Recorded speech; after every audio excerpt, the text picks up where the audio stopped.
오늘 우리에게 주시는 하나님의 말씀은 요한복음 17장 20절에서부터 23절까지 말씀입니다. 내가 비옵는 것은 이 사람들만 위함이 아니요 또 그들의 말로 말미암아 나를 믿는 사람들도 위함이니 아버지여 아버지께서 내 안에 내가 아버지 안에 있는 것 같이 그들도 다 하나가 되어 우리 안에 있게 하사 세상으로 아버지께서 나를 보내신 것을 믿게 하옵소서. 내게 주신 영광을 내가 그들에게 주었사오니 이는 우리가 하나가 된 것 같이 그들도 하나가 되게 하려 함이니이다. 곧 내가 그들 안에 있고 아버지께서 내 안에 계시어 그들로 온전함을 이루어 하나가 되게 하려 함은 아버지께서 나를 보내신 것과 또 나를 사랑하심 같이 그들도 사랑하신 것을 세상으로 알게 하려 함이로소이다. 아멘. 자, 이 세상에 참으로 많은 사람들이 살고 있습니다. 이는 단지 숫자만 많은 것을 의미하지 않고 그만큼의 다양성과 고유함이 있다는 얘기겠죠. 그 면면을 놓고 보면 사실 그 많은 사람들 사이에서 어떠한 무리가 형성되는 것은 기적이라 할 수 있습니다. 다 다른 사람들이 있기 때문에 자기하고 똑같은 사람을 찾는 것은 보통 일이 아니죠. 그럼에도 불구하고 우리가 살아가다 보면 자연스럽게 우리의 삶의 영역에서는 여러 부류의 무리들이 생깁니다. 보통 이유는 하나예요. 공통점이 있기 때문이에요. 다 똑같진 않지만 그래도 뭔가 하나가 똑같기 때문에 아니면 비슷하기 때문에 그것을 추구하기 위해서 하나가 되는 것이죠. 이를테면 객지에 나와 있는 고향 사람들끼리 향후회를 만든다든가 또 전국에 퍼져 있지만 나이와 성별이 다름에도 불구하고 동일한 취미를 또 목적으로 하여서 동호회를 형성하기도 하죠. 아니면은 같은 학교 출신들끼리 동창회를 만들기도 합니다.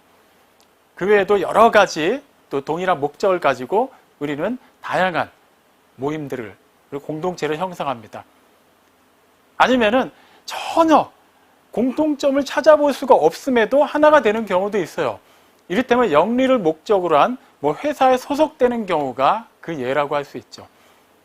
자, 이처럼 사람들이 모이는 곳에는 혈연을 중심으로 한 가족이 아니고서는 분명히 다른 목적이 분명히 있고 그 모임 안에 있음으로 인해서 나에게 그리고 서로에게 어떠한 유익이 있기 때문에 그 모임이 형성되고 유지될 수 있습니다.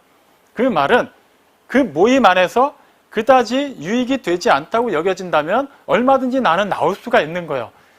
그리고 서로 간에 크게 유익이 되지 않는다고 여겨지면 얼마든지 그 모임은 해체될 수 있습니다. 그렇기 때문에 세상에서 또 형성된 여러 가지 모임들, 그 무리는 영원하지가 않습니다. 자, 이런 측면에서 볼 때 교회 공동체는 참으로 특별하다고 할 수 있습니다. 교회는 무엇으로 하나가 되었습니까? 취미가 같아서 하나가 되었나요? 그렇지 않아요. 꼭 같은 나이여야만 아니면 같은 고향 사람이어야만 하나요? 정치관이 같아야만 할까요? 그렇지 않아요.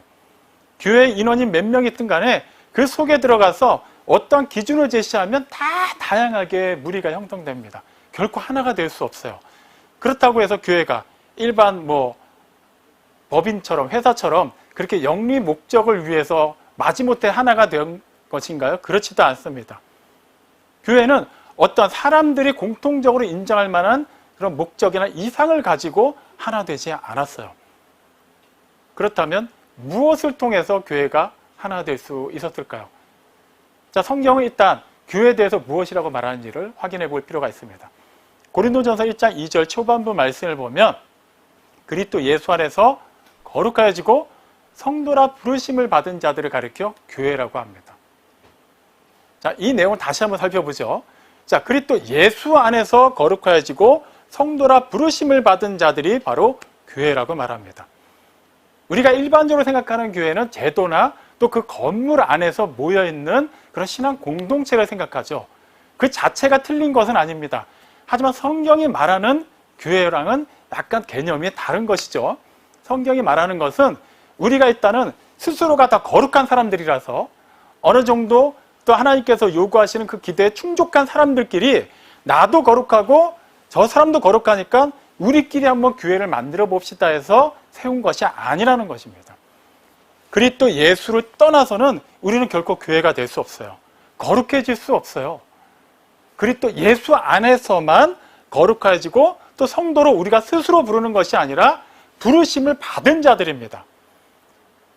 한마디로 교회가 하나 되는 것, 교회가 세워지는 것은 철저하게 사람들의 어떤 이상향이나 공통된 목적을 가지고 있는 것이 아니라 하나님의 그 섭리와 주권에 따른 것이라는 것을 먼저 알 필요가 있어요. 그런데 또 고린도전서 1장 2절 후반부에 보면 또 교회에 대해서 다음과 같이도 정의합니다. 우리의 주 되신 예수 그리스도의 이름을 믿는 모든 자들을 가리켜 교회라고 말하죠. 이 부분에서 우리는 오해를 할 수가 있어요. 자, 우리의 주 되신 예수 그리스도의 이름을 믿는 것, 그 이름을 부르는 것은 누가 하는 겁니까? 내가 하는 거예요. 우리가 하는 거예요.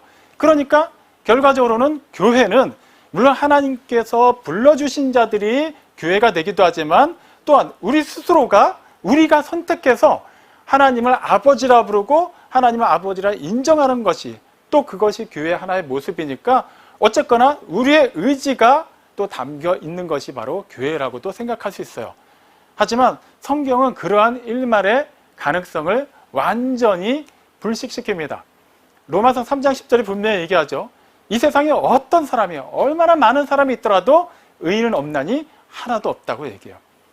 다시 말하면 고린도전서 1장 2절 초반부에 말했듯이 자, 그리스도 예수 안에서 거룩해진 것은 말 그대로 그리스도 예수 안에 있기 때문에 그분이 거룩하시기 때문에 그분의 그 거룩하심과 생명으로 우리의 모든 어둠과 죄악을 품어주시고 새롭게 회복시켜 주셨기 때문에 우리가 거룩해진 것이지 그분을 떠나서 먼저 거룩해진 다음에 그것을 바탕으로 해서 우리가 예수님의 이름을 불러서 교회가 된 것이 아니라는 것입니다. 하나님이 불러주셔야만 해요. 그러면 원래 본질상 죄인이었던 우리, 죄와 어둠 가운데 거하고 영원한 멸망의 심판을 면할 수 없었던 우리가 어떻게 그리스도 예수 안에서 거룩하여졌을까요? 어떻게 부르심을 받았을까요? 원래 우리의 모습 그대로인 상태에서 부르심을 받으면 우리가 받을 수 있는 것은 심판밖에 없어요. 우리는 이미 죄로 오염되었고 썩었고 부패한 상태에서 거룩하신 하나님과 완전히 단절되어 있기 때문입니다. 하나님과 하나 될 수 없어요. 하나님의 부르심을 받는다는 것은 심판 외에는 어떠한 목적도 없는 사람들이었습니다. 그런데 어떻게 우리가 하나님께 그런 심판의 목소리가 아닌 사랑의 목소리를 듣고 그리스도 예수 안에서 거룩하게 성도로 부르심을 받게 되었을까요? 로마서 5장 8절 이것에 대해 분명한 답을 제시합니다. 우리가 여전히 죄인으로 있을 때 그리스도께서 우리를 대신해서 죽으심으로 우리의 죄의 값인 사망을 대신해서 모두 치러주셨어요. 그렇게 하심으로써 하나님께서 우리를 향하여 당신의 사랑을 나타내셨다고 말해요. 다시 말하면 우리가 하나님께 사랑받을 만한 어떤 조건을 채워서 그제서야 하나님께서 우리를 그 거룩하심 속으로 이끌어 주신 것이 아니라 우리는 여전히 죄인인 상태로 그 상황을 전혀 모면할 수 없는 그 수준 그대로 머물 수밖에 없었지만 하나님께서는 우리를 먼저 사랑하시고 당신의 그 사랑을 아낌없이 베풀어 주셔서 그 공의를 이뤄 주신 거예요. 어떻게 해요? 우리에게 책임을 묻지 않으시고 아무 죄가 없으신 당신의 아들을 희생제물로 화목제물로 보내주셔서 그 아들에게 우리의 모든 죄값을 지으시고 그 아들이 십자가에 달려서 그 모든 죄의 값을 치름으로 말미암아 그 아들을 보는 자들, 그 아들의 이름을 믿는 자들로 하여금 하나님의 자녀가 되는 권세를 주신 것이죠. 다시 말하면 우리가 의지적으로 지식적으로 충분히 동의가 돼서 하나님을 아버지라 부르고 예수님을 주님으로 그리스도로 고백한 것이 아니라 하나님께서 우리로 하여금 예수님을 믿을 수 있도록 그 믿어지는 믿음도 주셨기 때문에 우리는 믿게 되었다는 거예요. 우리가 하나님의 자녀가 된 것은 이렇듯 전적인 하나님의 작품이에요. 하나님께서 하신 일입니다. 이런 맥락에서 교회의 하나됨을 이해할 필요가 있어요. 하나님께서 우리를 교회로 불러주셨고 교회의 역할을 감당하게 하셨다는 것. 이 사실을 분명히 하지 않으면 우리는 교회라는 그 공동체 안에서 또 각 사람이 교회라는 그 사명을 받았음에도 불구하고 온전한 교회의 역할을 감당하지 못하게 됩니다. 내가 개척 멤버니까 내가 그동안 헌금을 얼마큼 했으니까 내가 이 교회에 얼마나 많은 사람들을 전도했으니까 그동안 봉사한 게 얼마나 되고 또 내 직분이 어느 정도가 되고 이것은 사실 중요하지 않아요. 이 자체가 다 부정돼야 된다는 것이 절대 아니라 이것은 하나님의 자녀가 된 자로서 우리에게 또 주어진 하나의 특권일 뿐이지 이것이 하나의 권리자 우리가 이것을 바탕으로 해서 하나님께 무언가를 요구할 수 있는 것은 결코 아니라는 거예요. 우린 철저히 그리스도 예수 안에서만 교회의 역할을 감당할 수 있고 하나님의 그 선하신 일을 이 세상에서 드러낼 수 있습니다. 빌립보서 4장 13절 말씀 싫어하는 사람 아무도 없죠. 내게 능력 주시는 자 안에서 내가 모든 것을 할 수 있다. 자, 이 말씀을 그대로 교회에 적용한다면 교회는 모든 것을 할 수 있어야만 해요.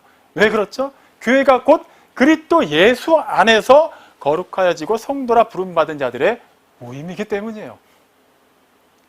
이것을 잘못 생각하면 마치 교회가 마음만 먹으면 믿음으로 기도만 하면 다 들어진다라는 하나님께서 모든 것을 다 지어주신다라는 그런 오해를 낳을 수 있지만 결코 그런 의미가 아니죠. 그리스도 예수 안에서 성도로 부름받은 교회라면 그 교회가 할 수 있는 모든 것은 그 지경이, 그 영역이 어느 범위 안에서 이루어질까요? 맞습니다. 그리스도의 말씀 안에서 이루어져야만 해요. 그리스도의 말씀이 선포되는 그 복음의 통로로서 교회는 모든 것을 할 수 있습니다. 그래야만 해요. 그렇기 때문에 우리는 우리 교회가 무엇을 할 수 있는가를 생각해야 된다면 당장 우리가 가지고 있는 그런 재원이라든가 인원수라든가 어떤 능력을 따질 것이 아니라 과연 우리 각 사람이 그리고 이 믿음의 공동체가 교회의 머리가 되시는 그리스도 안에 있는지부터 살펴봐야만 해요. 이것이 확실하다면 그 상황에서 하나님께서는 각자의 그 믿음의 분량대로 들어 사용하십니다. 이 교회를 향하신 하나님의 그 뜻이 반드시 이루어집니다. 큰 교회는 큰 교회대로 할 수 있는 일이 있어요. 해야만 하는 일이 있습니다. 규모가 그에 비해 작은 교회는 작은 교회대로 하나님께서 계획하신 일을 할 수 있습니다. 그것이 하나님의 뜻이기 때문이에요. 교회는 예수님을 머리로 해서 우리 각 지체가 그 안에서 하나로 연합한 유기적인 생명 공동체입니다. 각자를 따로따로 떨어뜨려 놓고 보면은 아무 기능도 할 수 없어요. 손은 손대로 할 수 있는 일이 있고 발은 말대로 할 수 있는 일이 있잖아요. 하지만 다시 말씀드립니다.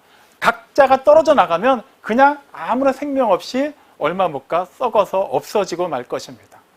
온전히 예수님을 머리로 하여서 그 안에서 하나가 되어 있을 때만 교회는 그 일을 감당할 수 있어요.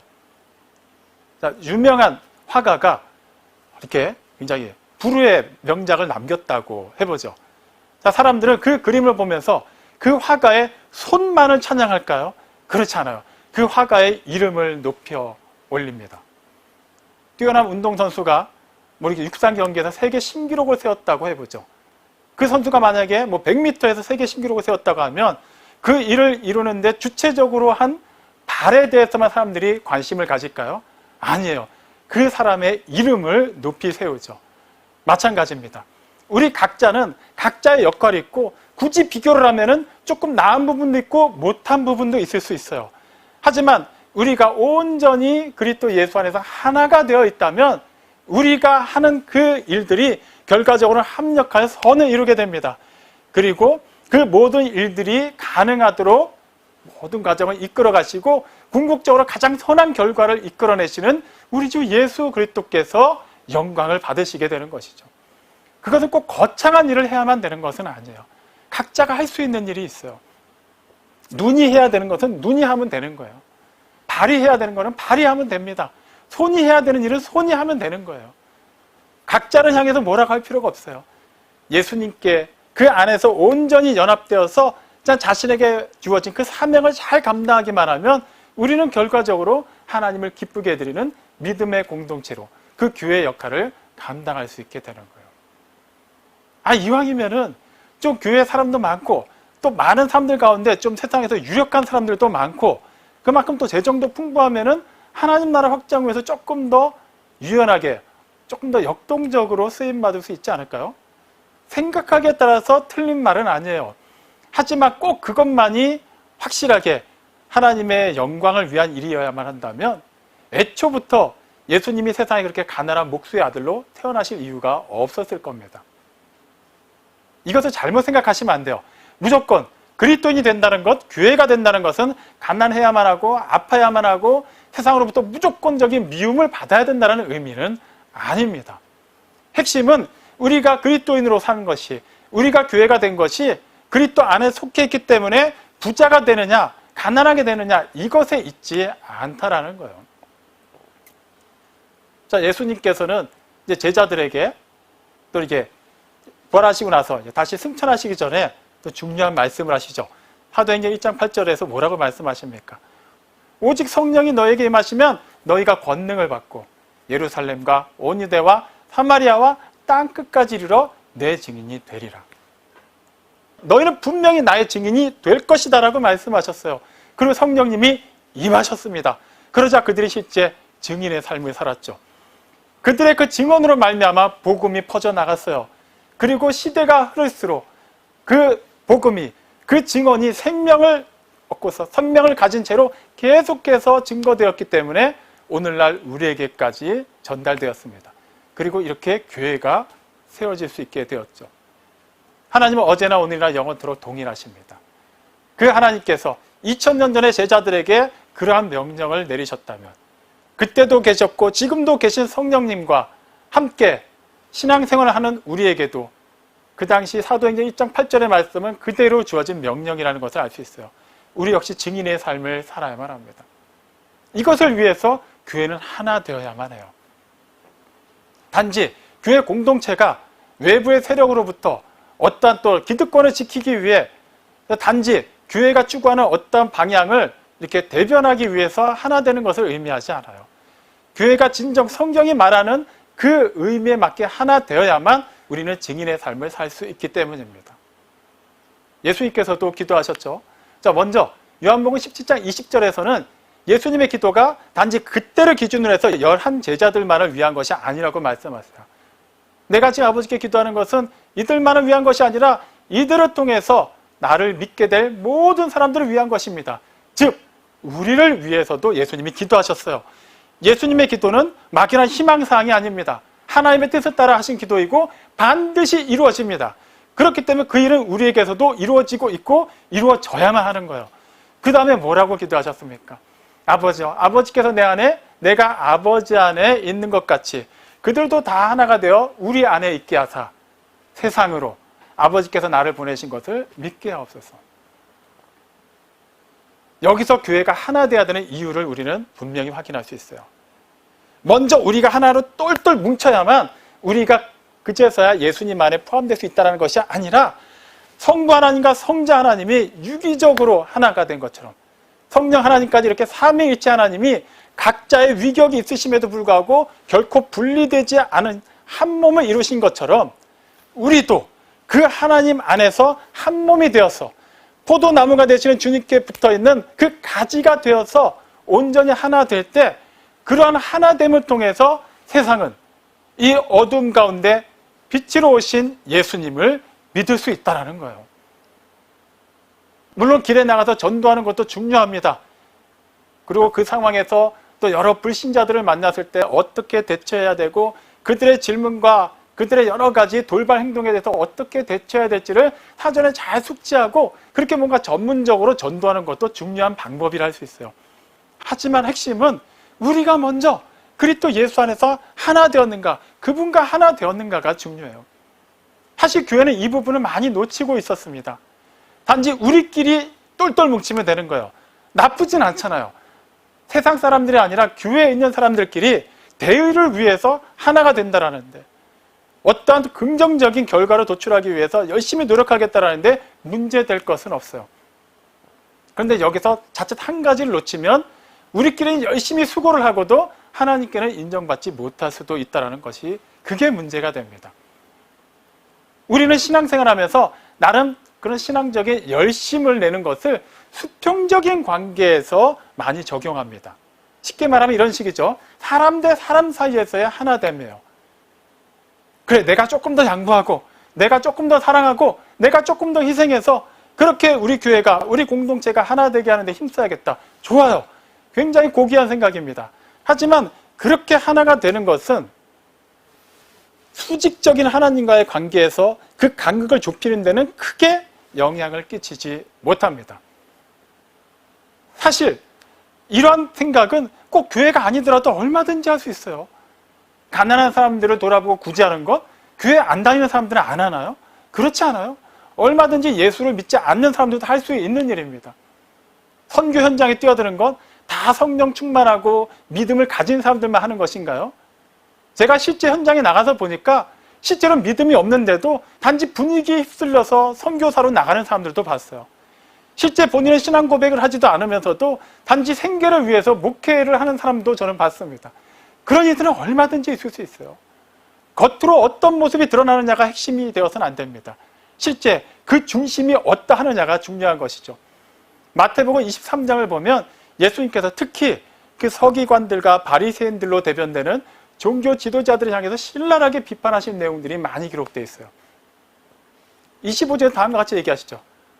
화 있을진저 너희 서기관들과 바리새인들이여, 너희의 잔과 대접에 겉은 깨끗하나 그 속에는 탐욕과 방탕이 가득하다라는 거예요. 컵의 궁극적인 용도가 무엇인가요? 관상용인가요? 아니에요. 컵에 음료를 담기 위해서, 그 음료를 마시기 위해서 컵이 존재합니다. 그런데 그 속이 더러워요. 그 속이 오염되어 있으면 아무리 깨끗한 물을 부어도 그 물은 마시지 못하게 됩니다. 27절에서도 말씀하시죠. 회칠한 무덤이라고 말해요.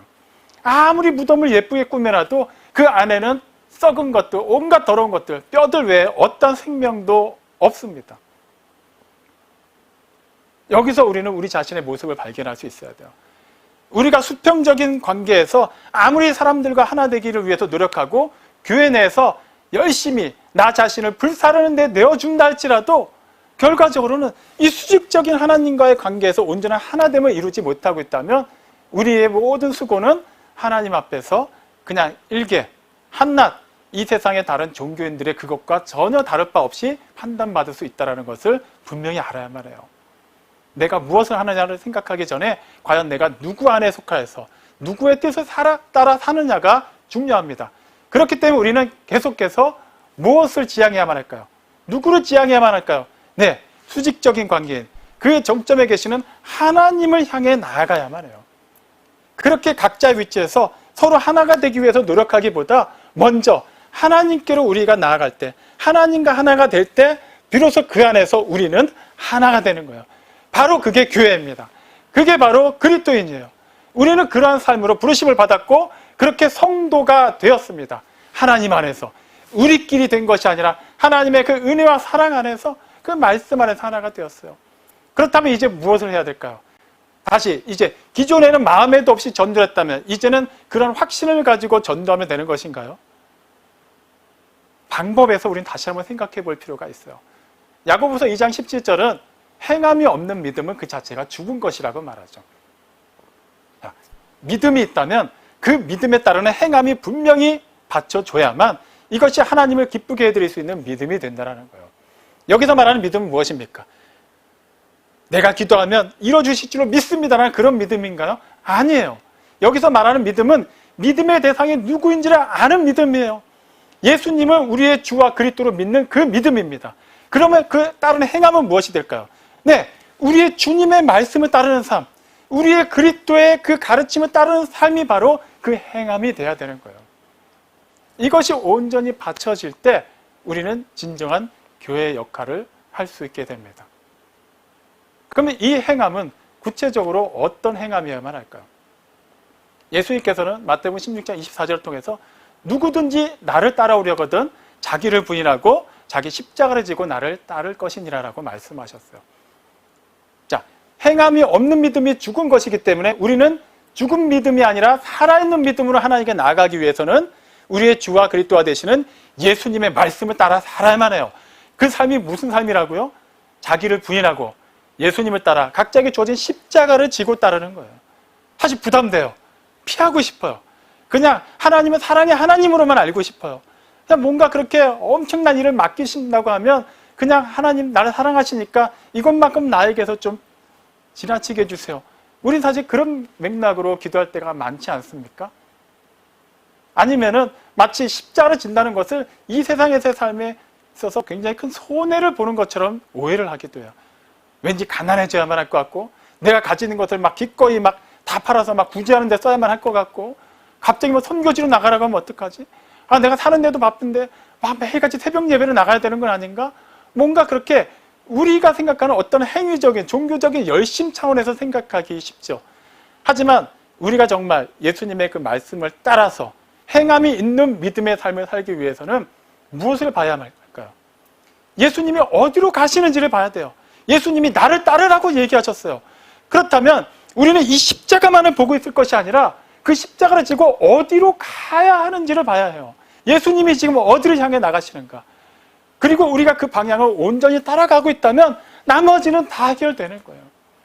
예수님께서 이 세상에 오셔서 단지 고난의 상징, 저주의 상징인 십자가만 지고 그냥 주구장창 가셨나요?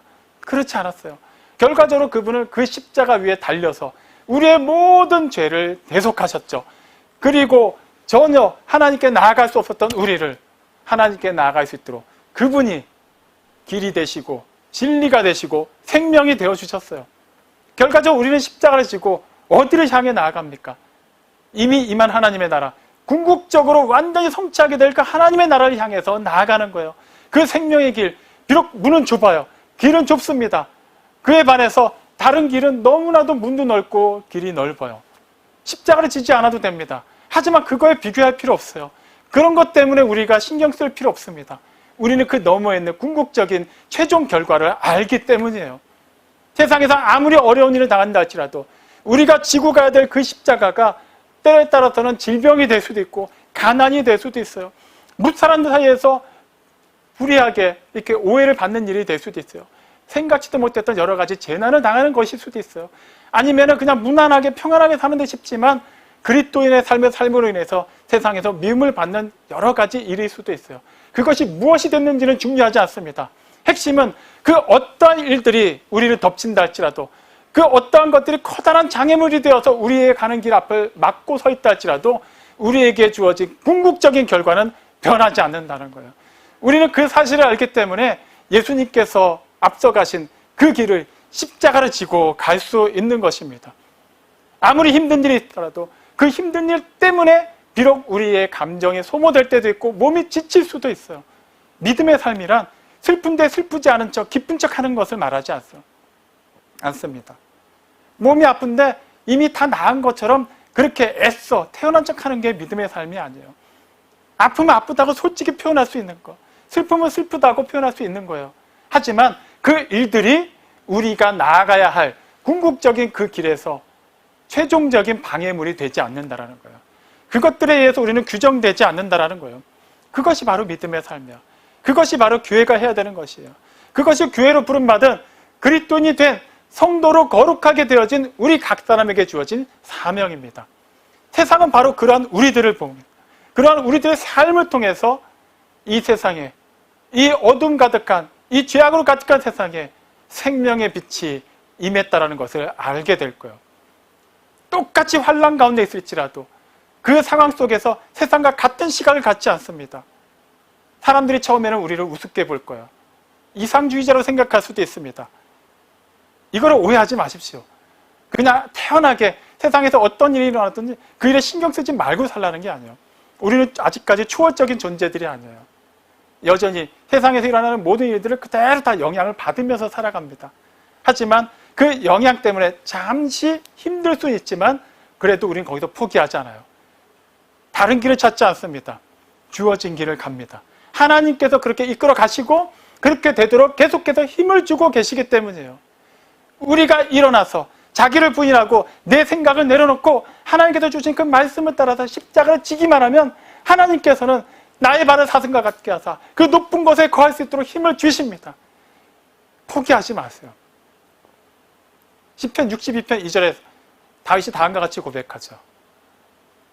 오직 그만이 나의 반석이시오 나의 구원이시오 나의 요새이시니 내가 크게 흔들리지 아니하리로다. 하나님을 반석으로 삼았어요. 하나님을 피난처로, 요새로, 구원자로 삼았어요. 그랬더니 다윗에게 어떤 일이 일어났습니까? 좋은 일만 일어났나요? 어떤 나쁜 일도 일어나지 않았나요? 그렇지 않아요. 그런 일들은 계속 일어났어요. 계속해서 여러 가지 편지 풍파가 그를 덮쳤습니다. 하지만 그는 흔들리지 않았어요. 하나님께 피해 있기 때문입니다. 우리도 마찬가지예요. 하나님께 피해 있기 때문에, 하나님께 속해 있기 때문에, 그리스도 예수 안에서 거룩하여지고 성도라 부르심을 받았기 때문에 비록 이 세상에서는 세상에서 일어나는 여러 가지 환란으로 인해서 여러 가지 환경적인 문제와 사회적인 문제와 개인적인 여러 가지 문제로 인해서 고민할 때도 있고 아플 때도 있고 지칠 때도 있지만 결과적으로 우리는 그것 때문에 넘어지지 않는다는 거예요. 하나님이 붙잡고 계신다는 거예요. 126편 6절 말씀입니다. 너무나도 중요한 말씀이에요. 눈물로 씨를 뿌리러 나가는 자는 반드시 기쁨으로 단을 거두며 돌아오게 될 것이라고 말해요. 비록 눈물을 흘려야 하는 한이 있더라도 그 순간 우리가 씨를 뿌려야만 한다면 우리는 뿌려야만 해요. 그러면 씨를 뿌리라고 명하신 하나님께서는 반드시 그 열매를 맺게 하실 것입니다. 그리고 우리로 하여금 그 추수의 기쁨에 참여하게 하실 거예요. 그리고 우리를 칭찬하실 겁니다. 그리고 우리를 위해서 그 영원한 생명의 면류관, 그 의의 면류관을 예비해 두셨습니다. 사랑하는 성도 여러분, 우리는 살아가면서 여러 가지 이유로 아파하고 화가 날 때도 있고 심지어는 그냥 모든 것을 포기하고 싶을 때도 있습니다. 하지만 우리에게 그런 생각이 있다고 해서 우리를 향하신 하나님의 사랑이 소멸된 것은 아니에요. 여전히 하나님은 우리를 사랑하십니다. 엘리야가 갈멜산 위에서 그 450명에 이르는 바알 선지자들과 담대하게 대결할 때뿐만 아니라 그가 이세벨을 피해서 그 나무 아래서 힘없이 자기를 죽여달라고 할 때도 하나님은 그를 버리지 않으셨어요. 그에게 새 힘을 주셨어요. 또 다른 사명을 맡기셨죠. 그리고 그를 통해서 놀라운 일을 행하셨습니다. 마찬가지예요.